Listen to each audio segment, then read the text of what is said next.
السلام علیکم viewers, learn with Amna channel میں آپ کو بہت خوش آمدید۔ آج کا جو ہمارا ٹاپک ہے وہ ہے خلفائے راشدین کا تعارف، جو کہ میں مختصر سوالات کی صورت میں اس ویڈیو میں بتاؤں گی۔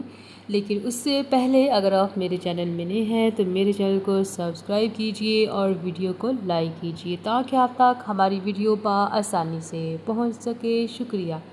چلیے اب چلتے ہیں اپنے مین ٹاپک کی جانب۔ سوال نمبر 1، حضرت سیدنا ابوبکر صدیق رضی اللہ تعالی عنہ کا دور خلافت کتنا تھا اور آپ کی وفات کب ہوئی؟ جی تو اس کا جواب ہے سیدنا حضرت ابوبکر صدیق رضی اللہ تعالی عنہ کا دور خلافت تقریباً 11 تا 13 ہجری 2 سال 3 ماہ اور 9 دن تھا اور 17 جمادی الاخر 13 ہجری کو آپ نے وفات پائی۔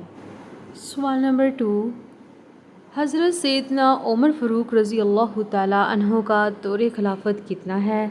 آپ نے کب اسلام قبول کیا اور کب شہادت ہوئی؟ جی تو اس کا جواب ہے سیدنا عمر فاروق رضی اللہ تعالی عنہ کا دور خلافت 10 سال 6 ماہ 5 دن تھا۔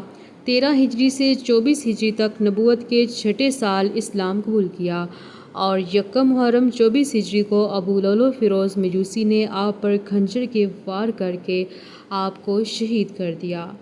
سوال نمبر 3، حضرت سیدنا عثمان غنی رضی اللہ تعالی عنہ کا دور خلافت کیا تھا؟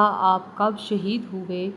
جی تو اس کا جواب ہے سیدنا عثمان غنی رضی اللہ تعالی عنہ کا دور خلافت 12 دن کم 12 سال ہے۔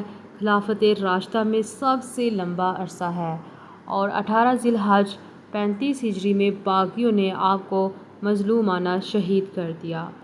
سوال نمبر 4، حضرت سیدنا علی مرتضیٰ رضی اللہ تعالی عنہ کا دور خلافت کتنا ہے اور کب شہید ہوئے؟ جی تو اس کا جواب ہے سیدنا علی مرتضیٰ رضی اللہ تعالی عنہ کا دور خلافت 3 دن کم 5 سال تھا اور 18 رمضان 40 ہجری کو عبد الرحمن ملجم جو خارجی تھا اس نے آپ پر خنجر کے وار کیے اور آپ شہید ہو گئے اور کوفہ کے قریب نجف میں مدفون ہوئے۔